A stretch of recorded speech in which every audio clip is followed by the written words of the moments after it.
So you're trying to decide, should you buy a motorcycle lift table or should you just buy a motorcycle jack? And that's something I had to tackle a few years ago when I bought this 2020 Road Glide Special. And I would love to have a lift table. I mean, you can do pretty much anything you need to with one of those, but I opted not to buy one, and I'll tell you why and what I ended up going with after a lot of just digging around and researching on my own.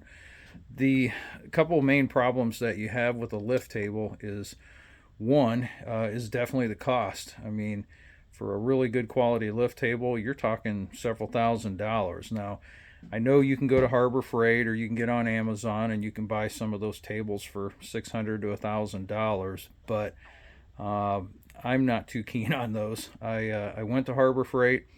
I looked at the Pittsburgh lift table, and I mean, there's guys that have them, and you can find YouTube videos with people using them. But my personal opinion is they're pretty flimsy, chintzy. I mean, you got to realize this bike is probably weighing in around 800 or 900 pounds, and if I'm going to have something up on a lift table, I'm going to want to spend a lot of money and get something that's good quality that is not going to be at risk of collapsing or falling over or whatnot. So that's the first primary problem. The second is just simply space.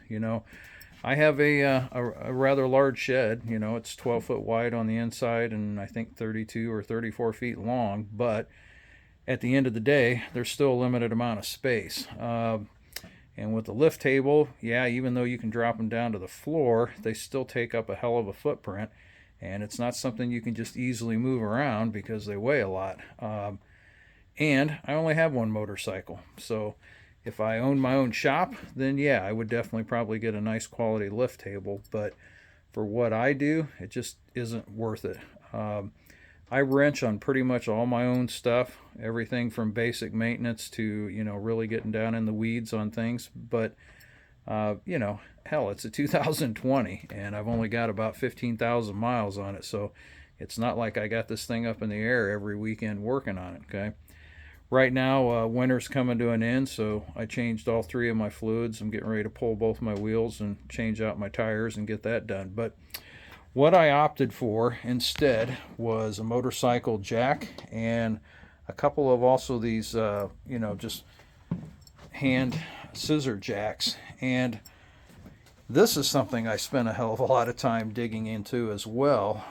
Initially, I bought, I think it was a Craftsman floor jack, and it was really similar to the Daytona or the Pittsburgh brands that you can get at Harbor Freight. But that Craftsman jack, I put this bike up on at one time, and that was it. After that, I put it on Marketplace and got rid of it.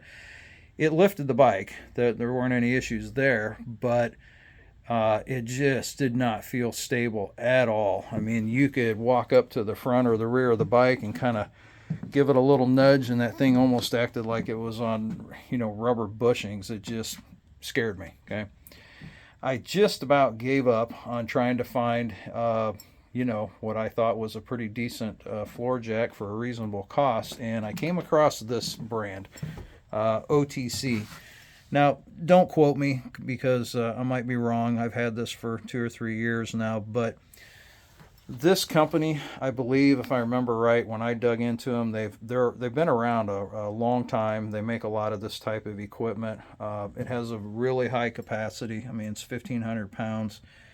But I was just overall impressed. It's got a really high lift. The welds look really nice.